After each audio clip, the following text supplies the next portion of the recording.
അറിയില്ല എന്നതിനെക്കുറിച്ച് വ്യക്തമായ ബോധ്യമുണ്ടാകും. ഒരു പ്രൊഫഷണൽ റേസിംഗ് ഡ്രൈവർക്ക് സാധാരണ ഡ്രൈവർ ചിന്തിക്കുക പോലും ചെയ്യാത്ത നൂറുകണക്കിന് കാര്യങ്ങളെക്കുറിച്ച് അറിയാം. അതുകൊണ്ട് തന്നെ അയാൾക്ക് തന്റെ കഴിവിന്റെ പരിമിതിയെക്കുറിച്ച് നല്ല ബോധ്യമുണ്ടാകും. ഈ തിരിച്ചറിവാണ് അവരെ വിനയാന്വിതരാക്കുന്നത്. ഇതാണ് യഥാർത്ഥ ബുദ്ധിമാന്മാരുടെ ലക്ഷണം. എനിക്കറിയില്ല എന്ന് പറയാൻ അവർക്ക് ഒരു മടിയുമില്ല. കാരണം അറിയില്ല എന്ന് പറയുന്നത് ഒരു കുറവായിട്ടല്ല, മറിച്ച് പുതിയ ഒരു അറിവ് നേടാനുള്ള, പഠിക്കാനുള്ള ഒരു സുവർണ അവസരമായിട്ടാണ് അവർ കാണുന്നത്. അതുകൊണ്ട് അവർ ധാരാളം ചോദ്യങ്ങൾ ചോദിക്കും. ഒരു മീറ്റിംഗിൽ ഏറ്റവും ബുദ്ധിമാനായ വ്യക്തി ഒരുപക്ഷെ ഏറ്റവും കുറച്ച് സംസാരിക്കുന്ന, എന്നാൽ ഏറ്റവും നല്ല ചോദ്യങ്ങൾ ചോദിക്കുന്ന ആളായിരിക്കും. അവർ മറ്റുള്ളവരുടെ ആശയങ്ങളെ ബഹുമാനത്തോടെ കേൾക്കുകയും അതിൽ നിന്ന് പഠിക്കാൻ ശ്രമിക്കുകയും ചെയ്യും. ഇതിന് വിപരീതമായി ബുദ്ധിമാന്മാരാണെന്ന് നടിക്കുന്നവർ, അല്ലെങ്കിൽ ഡണ്ണിംഗ് ക്രൂഗർ ഇഫക്റ്റിന്റെ ഇരകൾ, എപ്പോഴും സംഭാഷണങ്ങളിൽ ആധിപത്യം സ്ഥാപിക്കാൻ ശ്രമിക്കും. അവർക്ക് മനസ്സിലാകാത്ത വിഷയങ്ങളെക്കുറിച്ച് പോലും വിവിധ വാക്കുകൾ ഉപയോഗിച്ച് സംസാരിക്കും.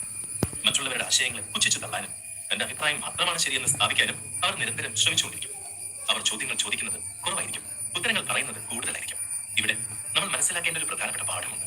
ആത്മവിശ്വാസവും കഴിവും തമ്മിൽ പലപ്പോഴും ഒരു വിപരീത ബന്ധം, ഇൻവേഴ്സ് റിലേഷൻഷിപ്പ് കാണാം. ഒരു വിഷയത്തെക്കുറിച്ച് ഏറ്റവും കൂടുതൽ ശബ്ദമുയർത്തുന്ന, അചഞ്ചലമായ ആത്മവിശ്വാസം പ്രകടിപ്പിക്കുന്ന വ്യക്തി ആയിരിക്കില്ല ഒരുപക്ഷെ ആ രംഗത്തെ യഥാർത്ഥ വിദഗ്ധൻ. യഥാർത്ഥ വിദഗ്ധൻ പലപ്പോഴും സംശയങ്ങൾ ഉന്നയിക്കുകയും കൂടുതൽ പഠിക്കാൻ ശ്രമിക്കുകയും തങ്ങളുടെ അറിവിനെ നിരന്തരം ചോദ്യം ചെയ്യുകയും ചെയ്യും. അതുകൊണ്ട് അടുത്ത തവണ നിങ്ങൾ ഒരാളുടെ കഴിവിനെ അളക്കാൻ ശ്രമിക്കുമ്പോൾ അവരുടെ ആത്മവിശ്വാസത്തിന്റെ അളവോ അവർ ഉപയോഗിക്കുന്ന വലിയ വാക്കുകളോ നോക്കരുത്. പകരം അവർ ചോദിക്കുന്ന ചോദ്യങ്ങളുടെ ആഴം ശ്രദ്ധിക്കുക. അവരുടെ കേൾക്കാനുള്ള സന്നദ്ധതയെ നിരീക്ഷിക്കുക. കാരണം യഥാർത്ഥ ബുദ്ധി ഒളിഞ്ഞിരിക്കുന്നത് അവിടെയാണ്. അവർ തങ്ങളുടെ ബുദ്ധിയെ ഒരു ആയുധമായി ഉപയോഗിക്കില്ല, മറിച്ച് ഒരു ടൂളായി, ലോകത്തെ മനസ്സിലാക്കാനുള്ള ഒരു ഉപകരണമായി മാത്രം കാണും. രഹസ്യം 2, അവരുടെ സാമ്പത്തികവും വ്യക്തിപരവുമായ പോരാട്ടങ്ങൾ. Financial and personal struggles. പണവും വ്യക്തിപരമായ പ്രശ്നങ്ങളും ഉയർന്ന ബുദ്ധിയുമുള്ള ആളുകൾ തങ്ങളുടെ സാമ്പത്തിക സ്ഥിതിയെക്കുറിച്ച് അത് വളരെ ഉയർന്നതാണെങ്കിലും ശരി, വളരെ താഴ്ന്നതാണെങ്കിലും ശരി, പുറത്തു പറയാൻ പൊതുവെ പഠിക്കും. അതുപോലെ അവർ നേരിടുന്ന വ്യക്തിപരമായ പോരാട്ടങ്ങളെയും കഴിഞ്ഞകാല പരാജയങ്ങളെയും ഒരു പൊതു പ്രദർശന വസ്തുവാക്കി മാറ്റാറുമില്ല. ഇത് ലജ്ജ കൊണ്ടാണ്, ഭയം കൊണ്ടാണ്. ഇത് ലജ്ജ കൊണ്ടോ ഭയം കൊണ്ടോ ആണെന്ന് നിങ്ങൾ തെറ്റിദ്ധരിക്കരുത്. ഇതിന് പിന്നിൽ ആഴത്തിലുള്ള വൈകാരിക പക്വതയും ഇമോഷണൽ മെച്യൂരിറ്റി, ആത്മനിയന്ത്രണം, സെൽഫ് കൺട്രോളും ഉണ്ട്. നമുക്ക് ഓരോന്നായി പരിശോധിക്കാം. ആദ്യം സാമ്പത്തിക കാര്യങ്ങൾ. പണം എന്നത് കേവലം നോട്ടുകളോ അക്കങ്ങളോ അല്ല. അത് മനുഷ്യബന്ധങ്ങളുടെ സമവാക്യങ്ങളെ മാറ്റാൻ കഴിവുള്ള ഒരു ശക്തമായ സാമ്പത്തിക ഉപകരണമാണെന്ന് ബുദ്ധിശാലികൾക്കറിയാം. നിങ്ങൾ എത്രമാത്രം സമ്പാദിക്കുന്നു, നിങ്ങളുടെ ആസ്തി എത്രയാണ് എന്നൊക്കെ പുറത്തു പറയുമ്പോൾ എന്ത് സംഭവിക്കും? ഒരുപക്ഷെ നിങ്ങളുടെ സുഹൃത്തുക്കൾ നിങ്ങളുടെ പണം കടം ചോദിക്കാൻ തുടങ്ങിയേക്കാം. ബന്ധുക്കൾക്കിടയിൽ അസൂയ ഉടലെടുക്കാം. ചിലർ നിങ്ങളുമായി സൗഹൃദം സ്ഥാപിക്കുന്നത് നിങ്ങളുടെ പണം ലക്ഷ്യം വെച്ചായിരിക്കാം. നിങ്ങളുടെ യഥാർത്ഥ വ്യക്തിത്വത്തിനപ്പുറം നിങ്ങളുടെ ബാങ്ക് ബാലൻസ് ആയിരിക്കും ആളുകൾ കാണുന്നത്. ഇത് ഉപരിപ്ലവമായ ആത്മാർത്ഥതയില്ലാത്ത ബന്ധങ്ങളിലേക്ക് നയിക്കും. ഇനി നിങ്ങളുടെ സാമ്പത്തിക സ്ഥിതി മോശമാണെങ്കിലോ നിങ്ങൾ എല്ലാവരോടും പണം നടന്നാൽ ആളുകൾ നിങ്ങളെ സഹതാപത്തോളം നോക്കാം. ഒരുപക്ഷെ നിങ്ങളെ ഒഴിവാക്കാൻ ശ്രമിച്ചേക്കാം. നിങ്ങളുടെ കഴിവിനെ വില കുറച്ച് കണ്ടിക്കാം. ഈ 2 സാഹചര്യങ്ങളിലും പണം നിങ്ങളുടെ വ്യക്തിത്വത്തിനും കഴിവിനും മുകളിൽ ഒരു ലേബലായി മാറും. ഈ അപകടം തിരിച്ചറിയുന്നത് കൊണ്ടാണ് ബുദ്ധിയുള്ളവർ തങ്ങളുടെ സാമ്പത്തിക കാര്യങ്ങൾ ഒരു രഹസ്യമായി സൂക്ഷിക്കുന്നത്.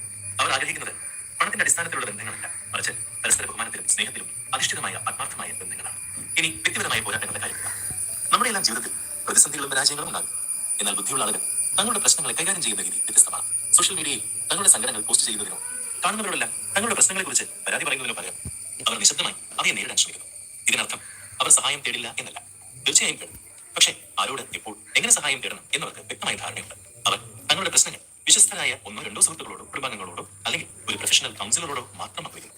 കാരണം എല്ലാവർക്കും നിങ്ങളുടെ പ്രശ്നങ്ങൾ കേൾക്കാനുള്ള മാനസികാവസ്ഥയോ അത് ശരിയായി മനസ്സിലാക്കാനുള്ള കഴിവോ അല്ലെങ്കിൽ നിങ്ങളെ സഹായിക്കാനുള്ള ആഗ്രഹമോ ഉണ്ടായിരിക്കണമെന്നില്ല. പലപ്പോഴും നിങ്ങളുടെ പ്രശ്നങ്ങൾ മറ്റുള്ളവർക്ക് ഒരു ഗോസിപ്പ് വിഷയം മാത്രമായി മാറിയേക്കാം. ഈ ഊർജ്ജനഷ്ടം അവർ തിരിച്ചറിയുന്നു. പരാതി പറയുന്നതിൽ സമയം കളയുന്നതിന് പകരം അവർ തങ്ങളുടെ ഊർജ്ജം മുഴുവൻ ആ പ്രശ്നത്തിന്റെ പരിഹാരം കണ്ടെത്തുന്നതിൽ കേന്ദ്രീകരിക്കുന്നു. അവർ പരാജയങ്ങളെ വിലപ്പെട്ട പാഠങ്ങളായി കാണുന്നു, അല്ലാതെ ലോകത്തോട് വിളിച്ചു പറഞ്ഞു നടക്കാനുള്ള സങ്കടങ്ങളായിട്ടല്ല.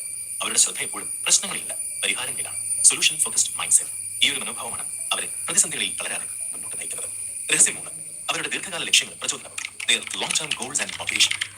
നിങ്ങൾ എപ്പോഴെങ്കിലും ഒരു പുതിയ സംരംഭം തുടങ്ങാൻ തീരുമാനിച്ചിട്ടുണ്ടോ? അല്ലെങ്കിൽ ഒരു പുസ്തകം എഴുതാൻ, അല്ലെങ്കിൽ 6 പാക്ക് ഉണ്ടാക്കാൻ? ആ ഒരു ആവശ്യത്തിൽ നമ്മൾ ആദ്യം ചെയ്യുന്ന കാര്യം എന്താണ്? നമ്മൾ അത് ഫേസ്ബുക്കിൽ പോസ്റ്റ് ചെയ്യും. വാട്സ്ആപ്പ് സ്റ്റാറ്റസ് ആണ്. കാണുന്ന സുഹൃത്തുക്കളോടെല്ലാം പറയും, അല്ലെ? എന്നാൽ ബുദ്ധിയുള്ള ആളുകൾ നേരെ തിരിച്ചാണ് ചെയ്യുക. അവർക്ക് വളരെ വ്യക്തമായ ദീർഘകാല ലക്ഷ്യങ്ങളുണ്ടാകും. പക്ഷേ അവർ ആ ലക്ഷ്യങ്ങളെക്കുറിച്ച് ആരോടും സംസാരിച്ച് നടക്കാറില്ല. അത് പൂർത്തിയാകുന്നത് വരെ, അല്ലെങ്കിൽ ഒരു പ്രധാന ഘട്ടം കഴിയുന്നത് വരെ അവരത് രഹസ്യമാക്കി വയ്ക്കും.